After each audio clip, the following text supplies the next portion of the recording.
Yo, what's up? Opening line, Corey and Benny. What's the deal, everybody? Coming at you. What's the day? Hump day? Today is hump day. Yeah, I just just went down the wrong pipe there. I almost choked right before we started the show here. All right, we're good. We're good to go now. I'm good to go.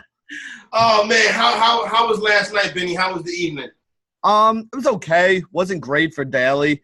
I was telling you before I came on the show, last night we're hitting August, so this is the time when I really start kind of ramping up my season-long drafts and stuff. So I fell down a rabbit hole on draft.com last night. I'm about to fall down one right now. Go ahead. I put in $250 last night over there. Did a couple of the $5 best ball drafts that they had to kind of get a feel for it. And then they have that big draft where it's $25 to get in. There's 12 people in each draft, and there's $1 million overall prize. So I did 4 of those, and then I wound up doing – they also have like a bigger one. It's $125. It's like $100,000 first prize, but there's a lot less people. So, like, you actually have the one with the $1 million first prize. Like, there's like thousands of people in that. Like, there's 10s, 20,000 people. I forget what the exact number is, but very tough to win that one and take that one down. But the one with the one that's 125, there's only like 4,000 people in. So threw in a bunch of drafts over there, got all that stuff going. So I'm feeling pretty good. So I think I've signed on to this site before. I'm gonna try my login now. Do you win league prizes too, or are you just playing for I don't know how this shit work? Yeah, to be honest, I got to I'd have to dig into it a little more. I know a lot of the DFS guys were doing it. It's a good thing to do for the DFS guys because it's best ball and you don't have to do any lineup setting or stuff. So you do your drafts and then, it's just kind of like how everything goes. So I'm pretty much getting deep into like research mode right now for NFL, especially with like preseason starting, kind of seeing, all right, how are things working out? Who are the guys that are practicing with the first unit, trying to read through Roto World and stuff that's coming out from beat writers and all that. So I figure it's a good time to start doing some of the season-long drafts and get myself into it. So what I'll try to do, Corey, like yesterday was a good day for me. I told you this, like my one kid is with my parents down at the beach. My youngest is with my in-laws up in Connecticut. So right now I only have one of my kids home with me. So I have a little more free time than I normally do. So that's why last night I sat down for like 6 straight hours and just pounded out a whole bunch of drafts. So how are they when they're like in separate locations? You know what I'm saying? Like, is there some kind of synergy where they're like, you know what I'm saying? Like, they all probably like it better because they get all the attention. Like I know all the attention. Yeah. Yeah. My middle guy is here because he takes a summer program that finishes next week. So he's loving the fact that he basically has me and his mother all to himself. Yeah. And then my oldest is down at the beach with my parents, and my parents are in their late 60s. So they ain't tripping off of nothing. Yeah, they go up there, they put their seats down there in the sand, and they let him just kind of do his own thing in the water and keep an eye on him and stuff. So he loves that. And then the little guy is up in Connecticut with my wife's parents and my wife's brother, and they all just shower him with attention because he's the only one up there. So, honestly, all 3 of them kind of like it better this way. No doubt. I would, too. You know what I'm saying? All right. Oh, man. So, yesterday, I didn't do any I didn't have any yesterday. I just ran around in the heat of Harlem. You know what I'm saying? Until I finally got underneath the air and collapsed. You know what I mean? And then I didn't even place no bets or nothing. You know what I'm saying? I just kind of got in here. I did the podcast yesterday on our position battles, and we can talk about a little bit about those. You know what I'm saying? Did that yesterday for the Fantasy Guru Draft Guide. Me and Armando. Mm-hmm. And Armando, when I got him on when we linked up on the software that we do the podcast on, the first thing he said to me was, "You were the first guy to put me on the radio." And I was like, "Oh, okay." And I was like, Benny, you would be surprised how much I get that. You know what I'm saying? You know what? You're the first guy to put me on the radio. Look at that. You know what I'm saying? But you'll be surprised. Some of the people that say that to me, I'd be like, for real? You know what I'm saying? Like, you were in the industry for a while. You know what I'm saying? So that's always cool right there. You know what I'm saying? So, so me and Armando, and he told me after his appearance, he reached out to me for feedback. And I told him, you need to get more reps. He's doing a fantastic job now, 5 years later. Got a lot of content over there on the Fantasy Guru Draft Guide, and we talk some NFL position battles just yesterday. So, go subscribe and check that out. But like I said, no drafts. Slow drafts going real slow. The Razzball going real slow. The NFC 25 going real slow. It's that time of year. But Benny, one of the things that me and Armando talked about yesterday, and I kind of was up in the air. Don't really know if I agree with him or not. But now we're seeing reports this morning. Tampa Bay looks like it's going to be an RBBC, running back by committee. And now it doesn't look like it'll be a running back by committee. Ronald Jones, free Rojo, is finally trending, and looks like Ronald Jones could very well be a thing this year, Benny. Yeah, I mean, I started taking a little bit of him in some of these slow drafts, or in some of these drafts on draft.com last night. Listen, we know what Peyton Barber is. He's nothing special. He's a guy. He's just a guy that's out there because the rules say you need a running back, and the quarterback has to hand it to somebody to run the ball. But there's nothing special about him. He doesn't have breakaway speed. He's not a guy that's got great hands. That's going to be a 3-down back. When Ronald Jones was drafted, they drafted him because he does have all those things that Peyton Barber doesn't have. He does have breakaway speed. He can catch the ball out of the backfield. They were expecting a much bigger role from him last year. He just never really materialized. So sometimes it takes these guys a little bit of time to kind of get their feet under them and figure things out. Put it this way, I don't think he can be as bad as he was last year. And I really don't want to invest in Peyton Barber. Like, there's just, Even in the 10th round? I mean, that's the thing. But here's my thing, Corey. Like, when you're taking a running back in the 10th round, right, he's not going to be your every week starter. Yeah. So really, you're keeping him around there for depth for when, bye weeks come or somebody gets hurt. When shit hits the fan, yeah. Yeah. But when that happens, we're not even sure if Peyton Barber's still going to be the starter. Like, he'll be the starter early in the year. You know that. He'll probably be the one getting more of the carries or more of the work the first couple of weeks as they work Rojo into a bigger role.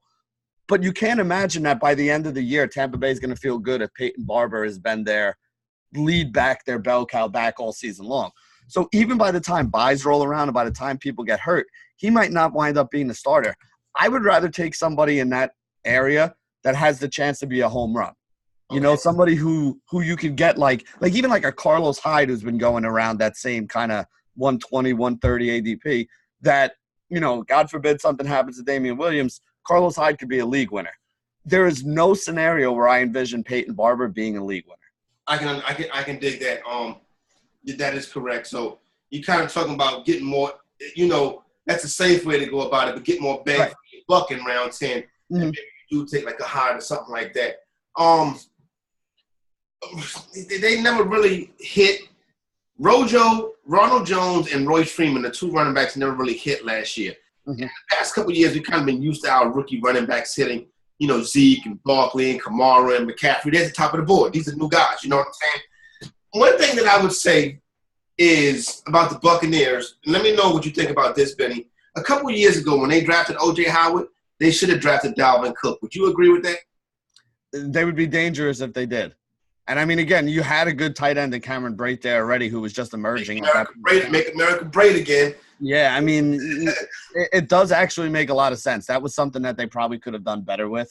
But, again, I mean, everything's always hindsight. But they do need a running back. I mean, again, last year I think part of the reason why I was so high on Winston and part of the reason why I'm kind of high on him again this year is I don't think they're going to be able to do anything with the running game. Like, I don't have faith in that running game at all. They're gonna be forced to pass like they did last year all the time. I agree with you on that. Like you said, they had Brate in there. Don't get me wrong, O.J. Howard's elite. You know what I'm saying? Elite talent. You know what I mean? And I think the knock on bringing Dalvin Cook into there was when Dalvin Cook was coming out, people said he had character concerns, and they was like maybe being in the state of Florida, remaining in the state of Florida. He's a Dade County dude. Yep. Good for Florida him. State, right? He went to Florida State. Yep. Yeah. The thing about it is Dalvin Cook's things when he got in trouble, he was like 14 years old. You know what I'm saying? Like, you know what I mean? Like kids, yeah. Yeah, exactly. You know what I'm saying? Breaking into basements and stuff like that. Stupid shit, you know what I mean? But right. But stuff that 14-year-old kids do. You know. Exactly. You know what I'm saying? So that's it right there. Michael Thomas signs his big deal today. So you didn't really able to get too much of a discount. But like you said, those leagues where he slipped to 12, 13, sometimes 15, 16, there you go. 10th pick yesterday in a 12-teamer. I took Julio at 10, and then was it 11, 12, 13, 14, Michael Thomas at 15. Started like I said the other day, if I could start Julio, Michael Thomas, I'll take it. Started Julio, Michael Thomas in one of those drafts. You know what you did with the backs on that team?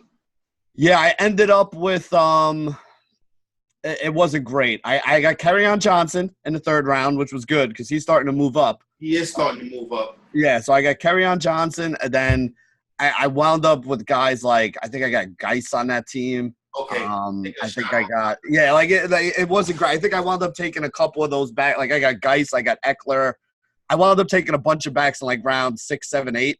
It was like best available, and then they're fringe guys, basically, is what wound up happening. That's the problem. No, that can happen. You know what I'm saying? Because one thing I'm noticing about the board this year, man, this is a good year to do auctions because once you get out of that 3rd round, you're like, man, it's not deep this year, Benny. It's like looking at cats in the 4th round. I'm like, Joe, I can't depend on you to be a wide receiver 2. You're more wide receiver 3 or 4. But I'm like, well, shit. You know what I'm saying? Have you noticed that too? It's a real lack of depth in the player pool this year. You know, I find that funny. Like the first 3 rounds for me, and even in a lot of these drafts, the first 3 rounds, everybody knows what they want to do. You know, like it's like bang, bang, bang, bang, bang. Your picks are coming up. Like you're like, oh shit, I thought I had 15 picks before my next pick. I'm up already. Like it's been going fast because everybody is like, you're kind of going down the list of the big time 3 down kind of backs, guys that are going to have, 300, 400 touches. And then once you finish them and that top tier of wide receivers, maybe Mahomes and then maybe a couple of the top tight ends. After that, it's kind of like everybody's even to me. Yeah. Like there's not much of a difference between the guys in round 4 and the guys in round 7. So you're looking at guys, and I'm like, well, it's kind of like, well, this guy's, he's not the starter, but he's going to get his chances. This guy's a starter, but he's old. He might, so it's like you're comparing and contrasting like that. And another thing is what I find myself doing a lot, Benny, is, like you said, dudes going in the 4th and the 5th is no different than dudes going in the 7th or the 8th. So I'm like, well, my thing is I like to let the board make some picks for me. You know what I'm saying? Yeah. So I'm like, you know what? I can't decide.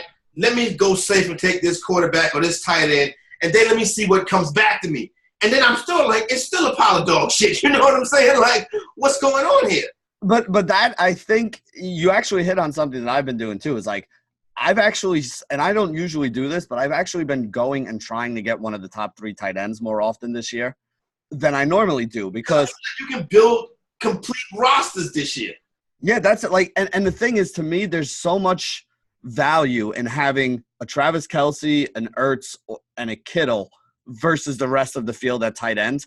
Whereas once you get past a certain point at wide receiver, I don't feel like there's much difference between the Geronimo. Like, I'm fine putting like the Corey Davis, Geronimo Allison, Kiki Kutis that I'm getting in the 9th and the 10th rounds as my wide receiver 3, rather than going up and taking, an Allen Robinson or even like a Robbie Anderson as my wide receiver 3, where I got to go get those guys 2 rounds earlier in the 7th. You know what I mean? No doubt. You know what I'm saying? And then Robbie's your guy too. But like you're saying, Robbie and Geronimo Allison can finish with the same exact numbers. You know what I'm saying? And you're getting a 20 or 30 ADP difference between those 2 guys. Kiki Kuti, the same, like right around pick 90 is where Corey Davis, Geronimo Allison, and Kiki Kuti have been going. Yeah. Right around like 90 ADP right there. At 60 ADP, you're looking at like Allen Robinson, like I said, Robbie Anderson.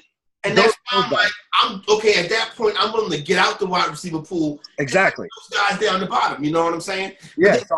The running backs, I'm like, it ain't shit here either. You know what I mean? Well, see, the problem with the running backs, in my opinion, though, is you can't wait on running back because you don't want to be in that situation I just talked about where, like, Kerryon Johnson, I'm fine with. That part of it I didn't have a problem with. But, like, when your running back 2 is like, again, the Austin Ecklers, the Darius Geises, I'm trying to think of the other guys that are like, LaShawn McCoy you're messing around with and stuff. That's what I'm saying. Like stuff like that. Like people are still picking Kenyon Drake and he's not even taking reps with the first team right now. Like, Tariq Cohen, like I don't want to live in that area. I want better running backs than those guys are all fine as like your 3rd or 4th running back. I don't want those guys as like my second running back or third running back that I like have to count on him every week. That's not the way I want to play it. So for me, I'm trying to get running backs. I'm trying to start most of my drafts this year, Corey.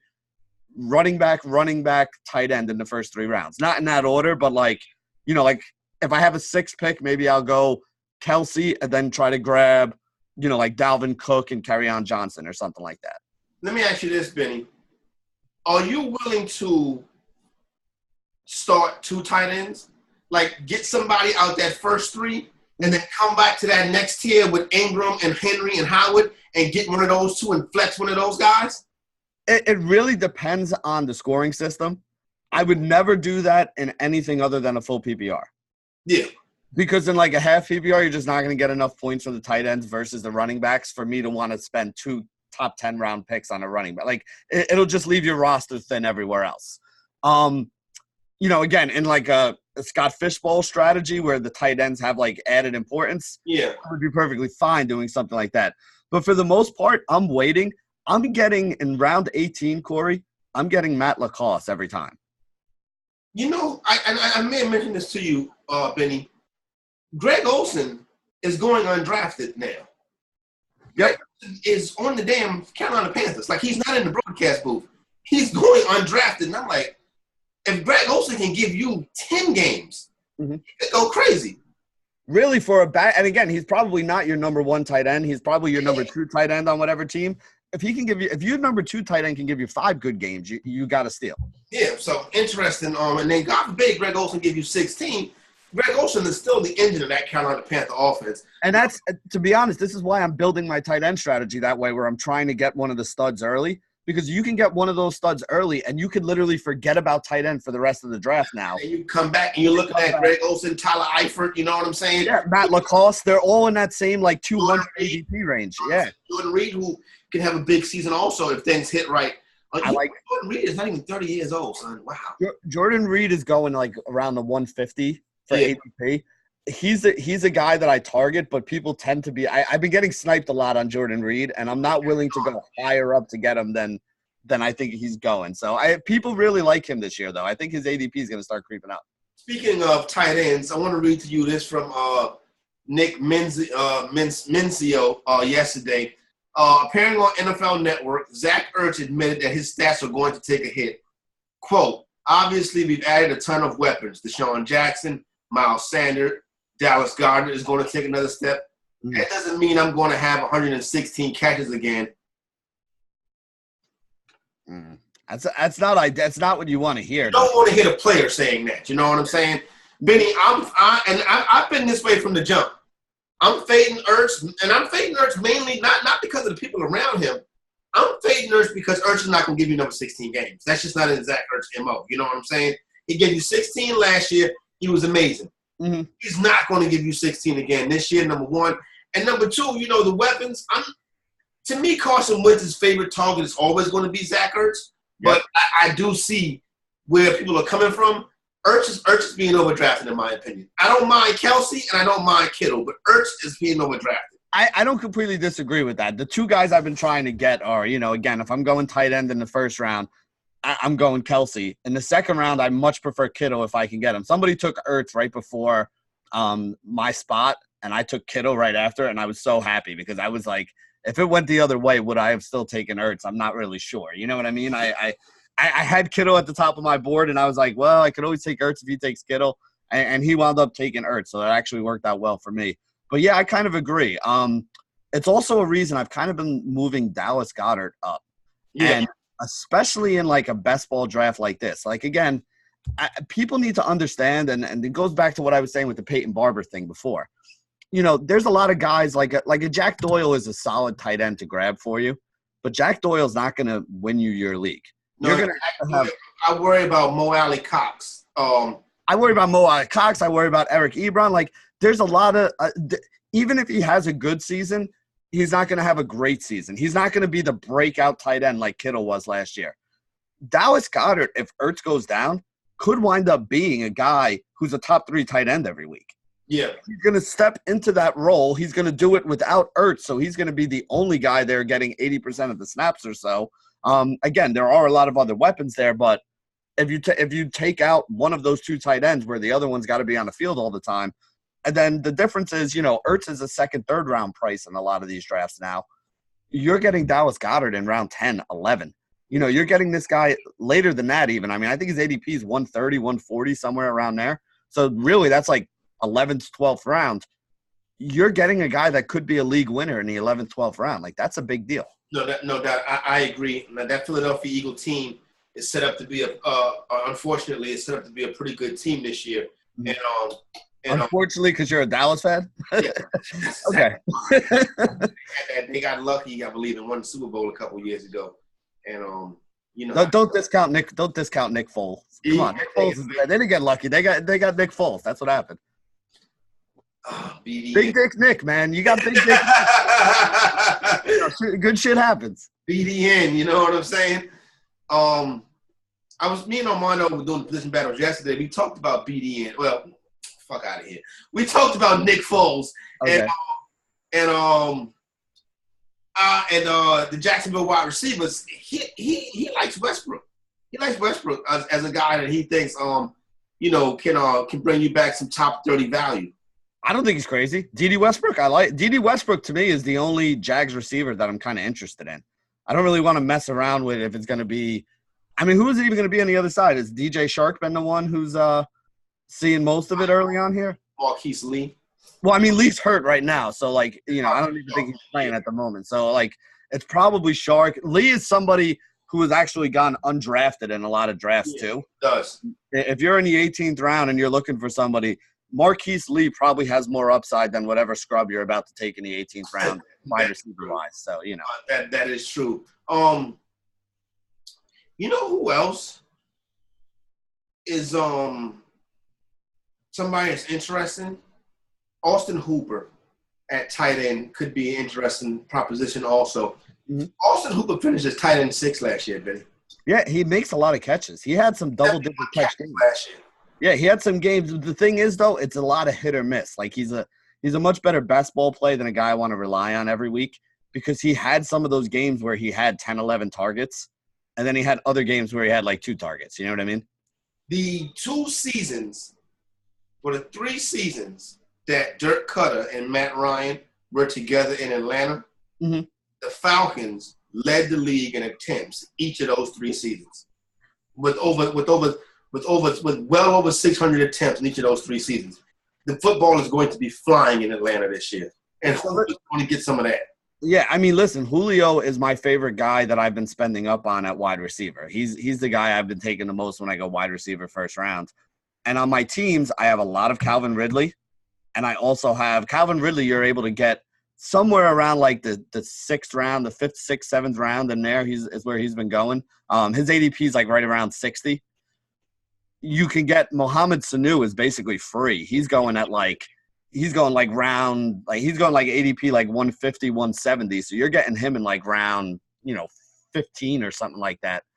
These are all guys that are very productive and have been, so I don't mind any pieces of the Atlanta offense. I actually have the funny thing is I don't have a lot of, I know you're big on Matt Ryan. I don't have a lot of Matt Ryan just because I tend to wait on quarterbacks and he's not normally there.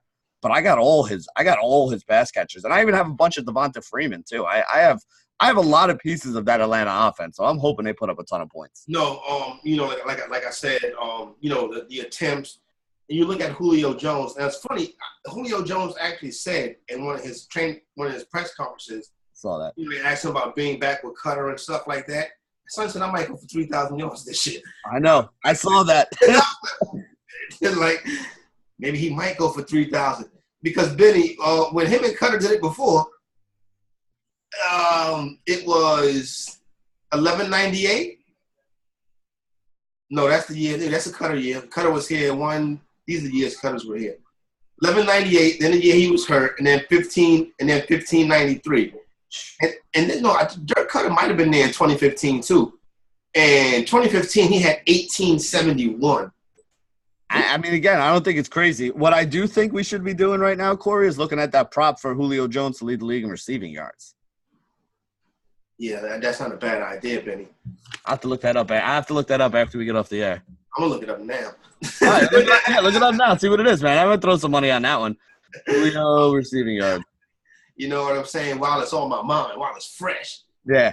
Well, you still got, I mean, again, you got Matt Ryan, who's been going off the board, you know, top 5 in a lot of these drafts too. I mean, I think we have him ranked 4 over at Guru, right? Yeah, no doubt. He's the 4th ranked quarterback, and I think I think that's where he should be. I think he should go ahead of Baker. I'm drafting him ahead of Aaron Rodgers. Yeah.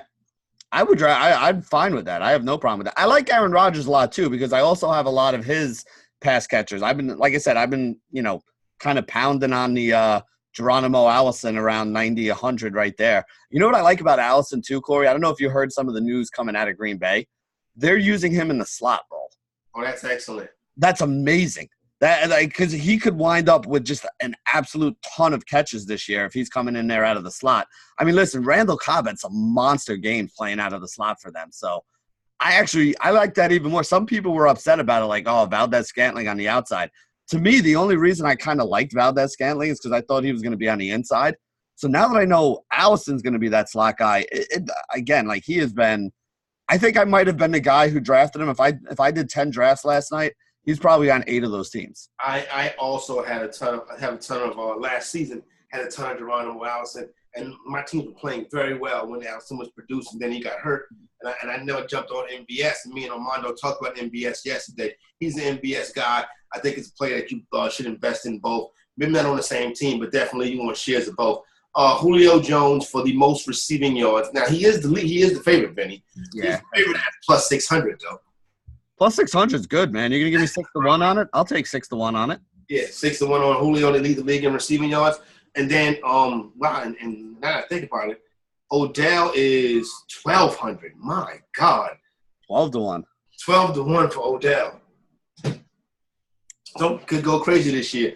We'll see what happens with that one. Cleveland gets cold in December, though, man. That is true. It's not going to be cold in the Dome in Atlanta. Cleveland gets cold in December.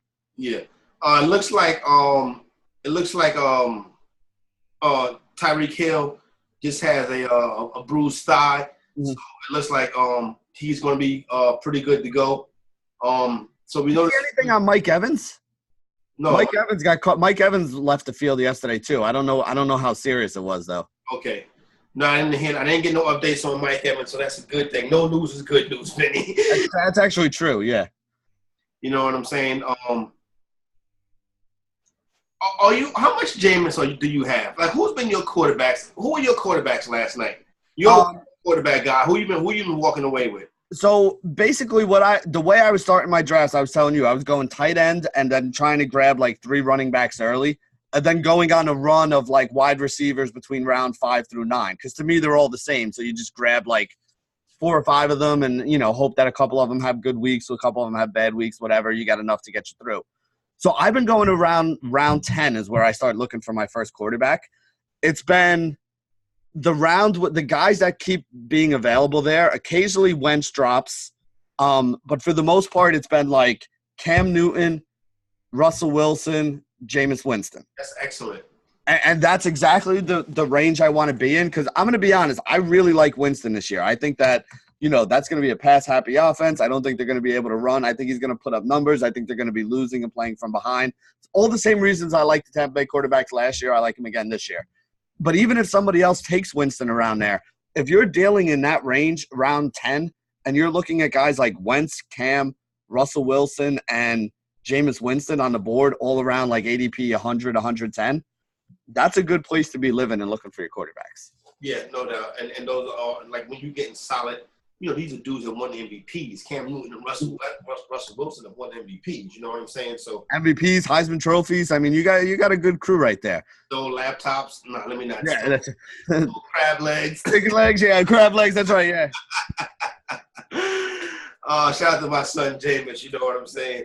I hope Jameis can get it together. You know what I mean, Benny? I really hope he does, because I got a lot of them this year. He's in that range. He's the guy that I have the most of. I probably had like 5 Jameis last night. I took my first Wentz. I'm not really a big Wentz guy, but when you're getting that value, you take them.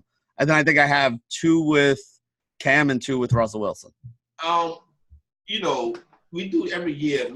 Not every year, but the past couple years, me and Andy Saxon, we do the NFFC Trendsetters. It's a draft that starts basically on Super Bowl Sunday. So as the Super Bowl is going on, we are in our first draft of the year. So yesterday, we do it offsite, then the NFFC adds it to their, then the NFFC adds it. Mm-hmm. When they finally get the site up and running and stuff like that. Oh man, Benny. So last year we finished in second, and we lost Odell. We lost somebody else too, and finished in second. Big part of the success, amazingly, was Jared Goff. Which, like I said, I'm not the biggest Jared Goff guy, but he was a big part of the success. This year, I went back and looked at the team. Mind you, we drafted this team in February. Benny, the team is it's going to be hard for this team to win. AJ Green's on the team. Okay, that's going to be a problem. Doug Baldwin's on the team. That's a big problem. Yes. Like that. Like I want to push a button and be like, can we get a replacement player? Yeah. AJ Green's on the team. Doug Baldwin's on the team. LaShawn McCoy's on the team. Deshaun Jackson is on the team. Cole Beasley's on the team. We do have Peyton Barber. We do got Frank Gore. So we got Doug Martin. And I'm like, these two don't even play. Yeah, you got a couple. You got to have a couple zeros there on those. Yeah, no. That Charles Clay on the team. We do have Lamar Jackson. He's going to save the team. Benny, the way when the season starts, even with this being best ball format, the wide receivers are going to be T.Y. Hilton, Deshaun Jackson, and Cole Beasley. Well, you know what? You came in second last year, right? So, it ebbs and flows sometimes. The running backs are Christian McCaffrey and Sony Michel. So, all right, that's not bad. Sony Michel, I think, is back at practice, if I'm not mistaken. Good, because I like Sony Michel. I need to get some more of Sony Michel. I'll probably do a couple of drafts today myself, Benny, and I'll hop in there and get that done. All right, what do we got going? Today's the big day trade deadline. Anybody moving and shaking that we can think of? We could talk about last night. There was a big trade that went down last night. Fight that went down last night, too. Yeah, big fight. Well, you know what? The Cincinnati Reds are in the middle of both of these things. So we'll talk. What do you want to talk about first, the fights or the trades? Trades. All right, so – the big move was Trevor Bauer is going to Cincinnati. He's wow, son. Yeah, but you know what? He's a very good pitcher, and he's passionate, and I can kind of deal with that. Like, I know a lot of people are crazy. I want my pitcher to be pissed off when he gives up 8 runs in a game that he should have won against a crappy team and, it gets pulled off the mound. I have no problem with that. Trevor Bauer does have a little bit of an abrasive personality. Anybody who plays DFS will tell you that because he blocks every DFS player that – tweets his name or anything about him during any of his starts. He's petty like that. But he's also a guy that is very into pitching. Like him and Pitching Ninja are like boys, spin rates and all that stuff. Like Trevor Bauer. He is like one of the big time guys that is into all the new school analytics and stuff like that. And the guy is a very good pitcher. So I think Cincinnati's getting a good pitcher. Now, fantasy-wise for him, though, it's a big deal moving from Cleveland moving to Cincinnati. Cincinnati is it's a bandbox, basically. Now, the good thing for Bauer, he's not like a big fly ball pitcher, so he's not somebody who you're going to expect to get lit up, but ERAs tend to be higher in places like Cincinnati, Toronto, Colorado than they do in some of the other stadiums around the league. So it's not great for him. Cleveland, it was actually a 3-team deal. So Cleveland bought back Yasiel Puig from Cincinnati, and they also got Franmil Reyes from the San Diego Padres. So they basically wanted to get some right-handed power bats into that lineup. He is now, Franmil. Yeah, he's been playing pretty well for them too. So they wound up getting 2 right-handed power-type bats in there, in Puig and Franmil Reyes. So that's going to help them out. They got a bunch of these switch hitters and lefties in that lineup. The guys at the top, the Lindors, the Carlos Santanas. So they were really looking for a little more power from the right side. Again, not the greatest thing. We just had the All-Star game in Cleveland. One of the things about Cleveland's ballpark is it plays much better for left-handed power than it does for right-handed power. So if you have guys like Reyes and Puig, maybe a good idea to see if you can flip them right now with, see what you can bring back because, again, it's not going to be a massive difference, but a couple less home runs is a big deal. And if you can sell them for something better now, might be a good idea to go there. The Padres brought back an outfield prospect. That's the kid's name. Trent Trammell, I think. Trammell's his last name. Again, not too much. I think he's only in like Double-A right now. I was looking at some of the stats on Fangraphs for him. Kid's got some power. He's, seems to be a decent hitter. Somebody who's considered a pretty big prospect. So, I guess San Diego figured we got a bunch of outfielders now. We can't even play them all. Let's get rid of one of them in Reyes. We'll bring back a young kid that's, projects to be a better prospect than Reyes is right now. So we'll see how that works out. But I think everybody's happy with the trade. Our Yankees gonna do anything? Hopefully they bring in a starting pitcher. But again, the Mets have all the starting pitchers right now. They're asking for arms and legs in order to get them. You have, the Astros the Astros called up one of their young kids. He's actually pitching today. He was pretty good. I'm not sure if the Astros are still in the market for starting pitching anymore. You would have to think the Red Sox want some if they're going to try to make a run because their starting pitching hasn't been great. The Yankees are interested in starting pitching. Couple teams in the National League would probably be interested in starting pitching. There's a lot of teams in the National League that are only, like, again, Mets fans are like, we're only 6 games out, but there's 6 games out of the wild card in 10th place. But the reason is because all those other teams are 3 games out, 4 games out. So there's going to be a pretty good race in the National League. Theoretically, 10 of the 15 teams are, 6 games or less out of first place right now. So I do think there's going to be some movement. I do think there'll be a couple pitchers that wind up going today. I think this trade with Bauer and Puig, though, is probably the biggest trade we're going to see. Now, maybe I'm wrong, but to me, I don't see any big names being talked about that look like they're on the verge of being traded. All right, there you go right there. You got any bets, home run props to bless us with before we get up out of here? Again, at this point of year, it's kind of tough because you're not getting good value on stuff. Like I love, Berrios against the Marlins today, but I'm not taking the -180, -200. I've been seeing him at, if not more. I do like Tampa Bay. I like Tampa Bay team total over 5.5 against the Red Sox. Okay. You got Rick Porcello on the mound for them today. I know he pitched well last game against the Yankees. This is a guy in his last 6 starts. Basically is only going about 6 innings, and he's given up 30 runs. So we're talking about a guy that goes 6 innings and gives up 5 runs a start over the last basically month or so of the season. So I like stacking Rays and DFS today, and I like going with the Rays team total, the over there.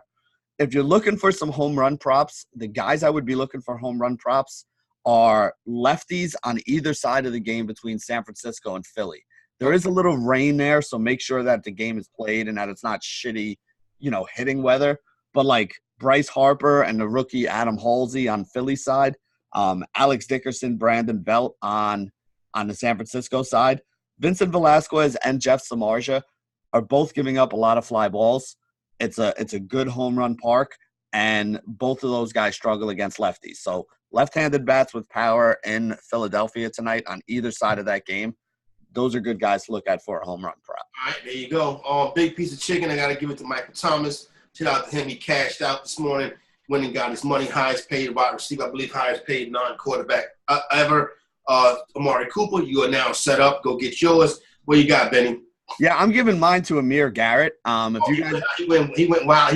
He went hard last night, Benny. He legit fought the entire Pittsburgh Pirates team, and he didn't wait for them to come out there. He took his glove off, threw it on the mound, and then charged the dugout and just started throwing haymakers. And the reason he gets the big piece of chicken is because even after he started throwing haymakers and 5 guys jumped on him, normally you go down and then everybody beats on you. He was still standing there beating on the 5 guys that jumped him until both teams kind of jumped in and got into the middle of it. So that is a bad man right there. If Amir Garrett wants a big piece of chicken, I am not going to be the one that takes it from him. He can have the whole chicken. I ain't going to say anything. You know who caught the worst of that? As crazy as it may sound, Chris Archer caught the worst of that. Really? On the bottom of the pile. Oh, that's a bad place to be, man. Bad place to be when you got a bunch of grown men fighting. All right, there you go right there. For my main man, Benny, it's Corey Parson, the fantasy executive, the opening line. We are out.